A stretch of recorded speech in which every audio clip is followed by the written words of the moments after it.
Welcome, welcome, welcome. I am so privileged and pleased to be with my colleague today. And how are you? I'm wonderful and so grateful for the invitation to join you today. Thank you. Absolutely. We have a heavy topic to deal with today, um, and we're just going to address it as it is. We are seeing rising numbers in youth suicide, um, death by suicide, and we are not only concerned, but we are here to provide support for those who are struggling with those emotions and those feelings.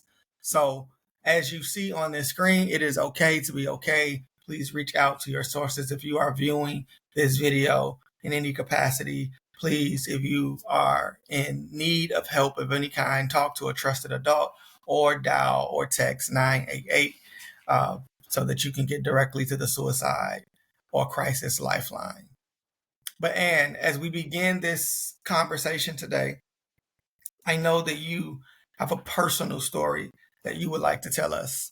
Um, so before we go there, let's ground ourselves in this moment, and Anne's gonna lead us through Pop Check. This is an initial resource for you that if you're feeling dysregulated and you're feeling like your emotions are getting the best for you, we want to give you access to this tool, what we call Pop, which, as you can see, stands for Pause, Own It, Practice It. And would you be so willing to lead us through a Pop Check? Absolutely, DeAndre. This is one of my favorite things to do before a heavy topic, during a heavy topic, after a heavy topic. And the beautiful thing about this practice that we're going to do today is you don't need any tools. You have it all built inside of you, which means more than we could ever know. So we're going to start by pausing. If you're in a seated position, just get both feet flat on the floor, settling in, raising the shoulders, raising the head, just finding alignment from the top of the head all the way down to the hips for that spine to actually be nice and straight, pulling those shoulders back, giving those a nice little stretch. If you're standing, try to do the same thing, just standing as tall as possible and just making that spine all the way in alignment from the top of the head to the floor. Hands can be in your lap, hands can be on your desk, whatever feels comfortable to you. Eyes can close a little bit, they can stay wide open, they can take a soft gaze down. And we're going to breathe. So that pause is just enjoying a few breaths. At first, we're just going to find the breath because it happens so automatically, we don't really get to pay much attention to it very often. So let's just find it. Where is it in the body? Is it in the upper chest? Is it in the belly? Is our rib cage expanding? Is our rib cage kind of moving forward? Is that sternum moving forward, or are ribs coming out? Just where is that breath? And we're not judging it. We're not changing it. We're just finding it. Are we breathing shallow, deeply? Now, as we connect to that breath, let's go ahead and enjoy a few together. We're going to enjoy 3 collective breaths. Let's go ahead and inhale through the nose, exhaling through the mouth when ready. And on the second one, if you feel like it's in your practice to do, you can even start moving your hands with it. Maybe just going with the inhale coming out, exhale coming together. And then on this last one, we'll make it the biggest breath of the day. We're going to stretch out the chest. We're going to stretch out the ribs. We're going to stretch out the cartilage between the ribs. And we're going to breathe in real deep. Exhaling when ready. And let's connect to ourselves now. What are we feeling in this moment? What is the biggest emotion that we have right now? Is it calm? Is it peace? Is it nerves, anxiety? Which one? Give it a name. We might have several at the same time, and that's fine. I have several right now, but I'm finding my most prominent one. And I think it's awareness. I think that's what's really popping up for me right now. So I'm going to name it. So if I can name it, I can tame it. It gives me a little bit of ownership and power over it instead of my feelings having power over me and leading me. So we get to this 4 or 5 breath practice. We already connected to our breath. We've owned our feelings. This breath practice is going to help us breathe in at a count of 4 and breathe out for a count of 5 or more. We'll see if we can get even more. So let's go ahead, everybody breathing in through the nose. Our lungs are already warmed up. Let's fill them up. And then we're going to breathe in 1, 2, 3, 4, and then exhale 1, 2, 3, 4, 5. Let's try that again. 2, 3, 4. Exhaling 2, 3, 4, 5. Now I'm going to invite you to try one more thing here. See how long we can get that breath to go. We're going to inhale and then we're going to exhale like we're breathing through a straw. See if we can double that exhale count. I'm going to let you count on your own. Ready? Inhale. Exhale through that straw.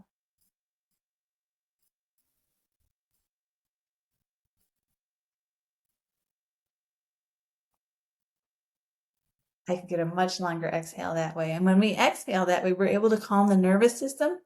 We're able to slow the heart rate. We're even able to lower our breath rate, which just slows everything in the body down, regulates it. We don't have to pull out any pens and paper.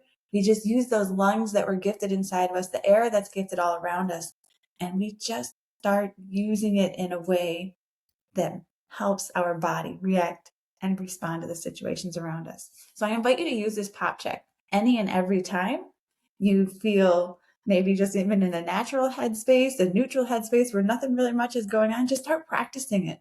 And then when you really need it, when something's agitating you, or maybe when you're a little nervous, use that practice throughout the day. It's a good one. Absolutely, and I appreciate that so much. I love the pop check. And to our audience, we want you to know that anytime, as she said, when you're entering a room, entering a space, late for school, feeling overwhelmed, feeling like you're entering an environment that you're not the most comfortable, this pause on it practice is always going to be a help to you. So please use it, use it, use it. And you've been in education for years, and I'm sure you have a wealth of experiences. And I am deeply sorry that this is one of the experiences that you have and that you own. But thinking of our method of owning it and being aware, can you please tell us your story? Yes, sir. I have many connections to death by suicide from friends of mine, colleagues of mine. And the story I was going to talk about today involves a student of mine. It was my first year teaching over 20 years ago, that I met a beautiful group. I had 33 students, and each one was so very special. You know, their first class. They're all your students are special, but this first class you bond with so well. And we had one of my students died by suicide that year, and it took us all by complete shock. My principal called me on the weekend, and he said, "Ann, are you sitting down?" And I said, "Okay." And he told me the news, and we worked with the counselors and social workers. And when we went to school that next day, we informed all the students, and it was very hard on everybody. Not just me, not just the students around, but this person who died by suicide was such a light. Like they would walk into a room and they were on student council. They had a beautiful, beautiful family at home. They were in foster care, and they were about to be adopted into this beautiful family. But I know in this student's past, there was a lot of tragedy. She was the only one who survived a car accident that took the lives of her family members from birth. But she was still blessed to be on the earth. And I know that was a struggle there. And after she had died by suicide, we had learned that she had this interaction with death I hadn't known beforehand. And there were times that she would, for lack of better words, explore death and kind of see how close she could get. And I don't know why. I would be assuming why, but maybe connecting to her birth family somehow. But at this time, it became permanent, that when she was exploring, and nobody knows if it was meant to be permanent or not. We can't ask the student. But I do know that before they left school, that their lunch account had money in it. Her plant at school had been watered. At home, her homework was done and ready to be turned in. And like I said, we don't know if it was meant to be a permanent end or another exploration, but it was a permanent and is a permanent end, that ended up being the result of those actions there. And like I said, this person lit up a room. This person was a gift. Everybody is a gift. And we miss her terribly. I miss her terribly to this day. I think of this student, it's 20 something years later, and I think of that person very often, and who that person would be today, and how much light they would still be shining into the world today, and remembering her and thinking of her in those times that I have darkness, because life isn't easy. Life is hard. Everybody is struggling with something, maybe just under the surface, that you would never know. And like I said, I had no ideas. Even looking back, hindsight, Yeah, no idea. But sending so much love to her, so much love to her family, her friends, even to this day. And I thank you, DeAndre, for inviting me to share this story. It's so important because she was in 6th grade. absolutely. And I'm hearing you say like that suicide doesn't have a prototype. The person could be a light. They could be having good grades. They can be very organized and very attentive to the things around them, and almost preclude the image that we think comes along with that. And everybody around them thinks that they're okay. And we're absolutely sure that there's someone that's going to be watching this, someone in our audience that may fit that model, but it's still not okay because of grief, or because of the trauma that you've endured, or because of other aspects of just hard life that has been pushed upon you. We grasp that, and we're saying that there are adults in your space that loves you so dearly, and though they may be surprised by hearing that you are battling with these feelings, they are going to put everything else down to help you walk through those feelings. You are not alone in that space. Whatever it is that you need, don't feel like you're overlooked, or don't feel like the stigma of it shouldn't be me or it couldn't be me is there. And even if it's not something that you've been thinking about permanently, death is permanent. There is no respawning. This is not a video game. This is not fantasy in any way. These things can lead to lasting and hurtful impacts throughout not just you, but families around you. Because this is a heavy topic. And sometimes people in certain age groups think that it doesn't affect me. But we have some numbers that we really want to share with you. Things that we've done throughout our research, and all of this is cited through various reputable resources. But each year, 6,500 youth and young adults are victims to death by suicide. This is every calendar year that these numbers are accumulated. And what we know about numbers is that more than likely they're on the lower side than what actually they represent, because there are numbers because there are things, outliers, that may sit certain people outside of these numbers that's calculated. So we can possibly be sure that more than 6,500 youth or young adults commit death by suicide each year. Suicide is the second leading cause of death in youth and young adults between 10 and 34 years old. And I know you may be listening to this and saying, a 34-year-old is a really old person. But it's just not, right? That's someone who has more than 50 years left to live in their life, if we just go by average standards of the lifespan, that is ending their life due to these external or even internal circumstances that's causing them to feel overwhelmed. Here's some other alarming numbers, and 20% of youth have seriously considered suicide this year. Six, that breaks my heart, DeAndre. Oh, breaks my heart. That, and it tears me apart as well. 16% of that has created a plan. So this is beyond the consideration. This is beyond the thought has ran through your brain. This is beyond just maybe I've thought about it, but I'll never really do it. 16% has created a plan. But here's the most alarming number.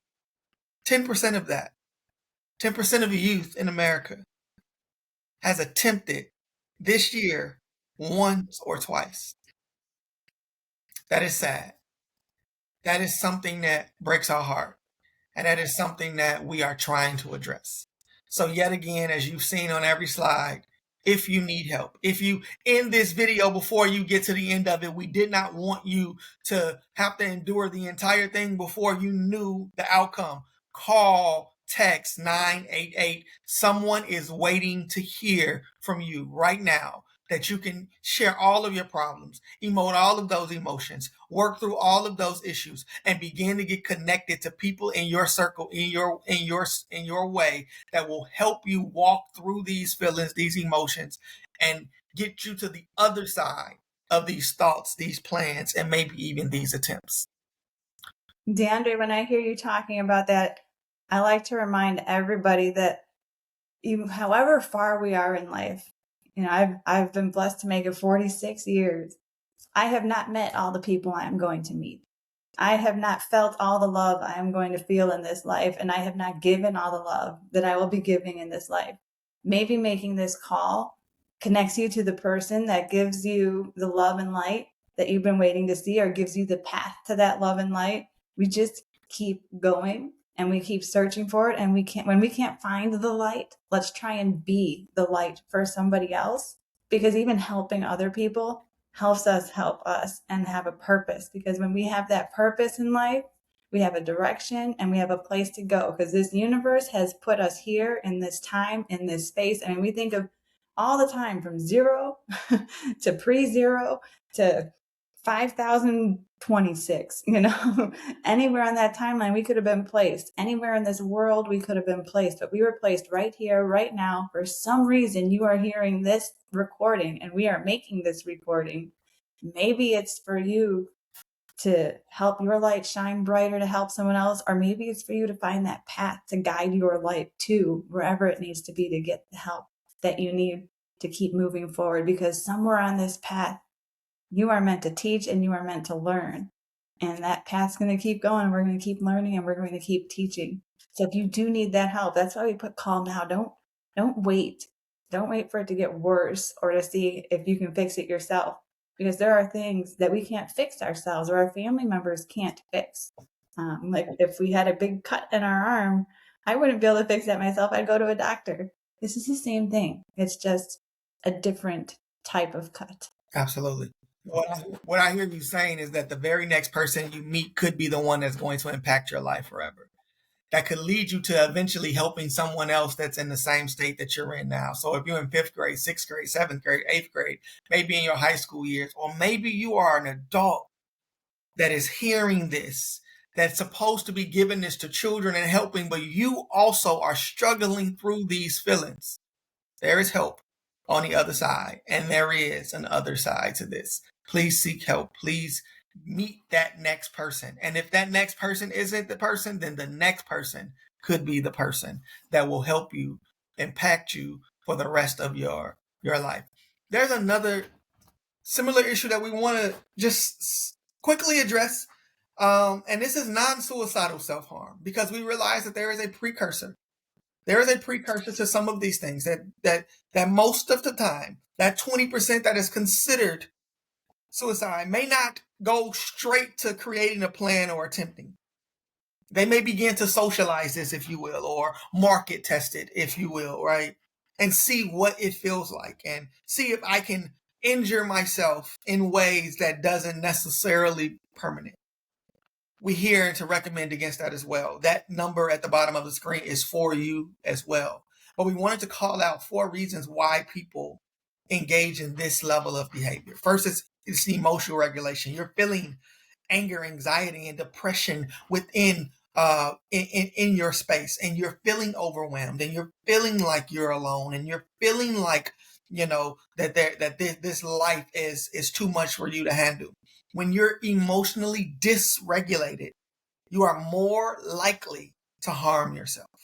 So if you are feeling those emotions beginning to rise up and you are not able to control them, if the pop check isn't working, call, text now, 988.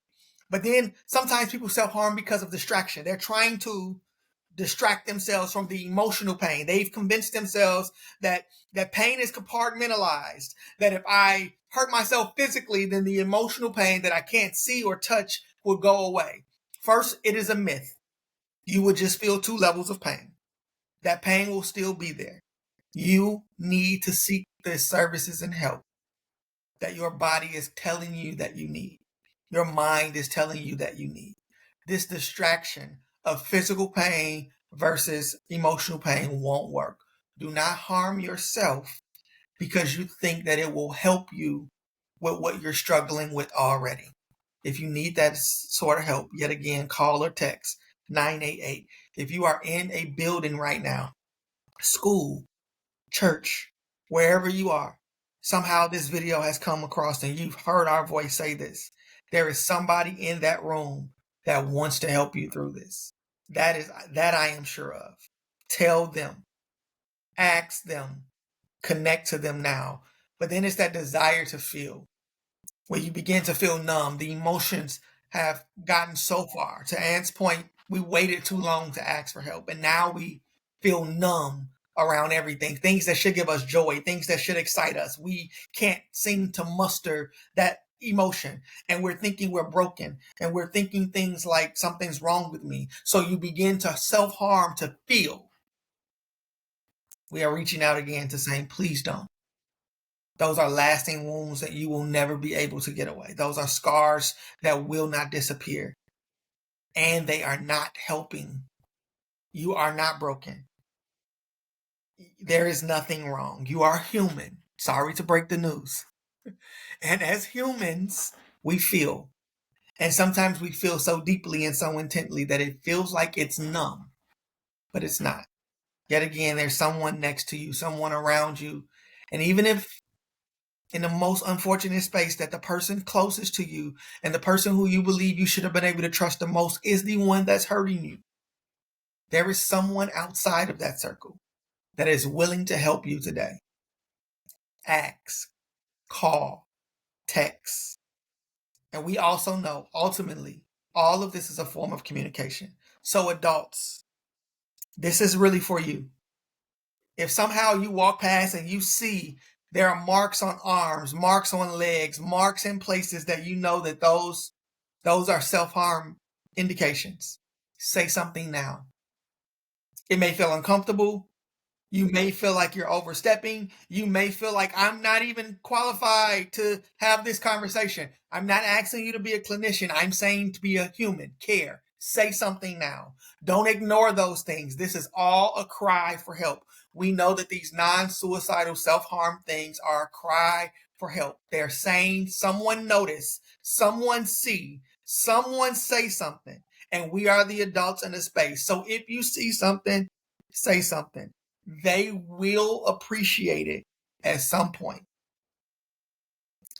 DeAndre, those are all amazing, very deep reasons, and I love how you're encouraging people who see things to say things, and that includes you when you look in the not you, DeAndre, yourself, but that includes everyone who's listening when you look in the mirror, because you may see it there, and you may say, "I need help." Yes. And this is the place to get that help. That's why we put the word now after it. It's why wait? There's no reason to wait, because even if these attempts here, these just small self-harm things that are not going to make a long impact, what if they do become something bigger than you anticipated them to be? That can go a far way. And it can possibly lead to death by suicide, and it might not have been the intent. Yeah. So starting small can turn to big things. Absolutely. So as we conclude this time, we just want to remind you, this is where you would go for help. And remember, No matter where you are in this world, you are human. And as humans, we feel. And one of those feelings is not okay. And we want to let you know that it is okay not to be okay. Connect to someone today. Thank you so much.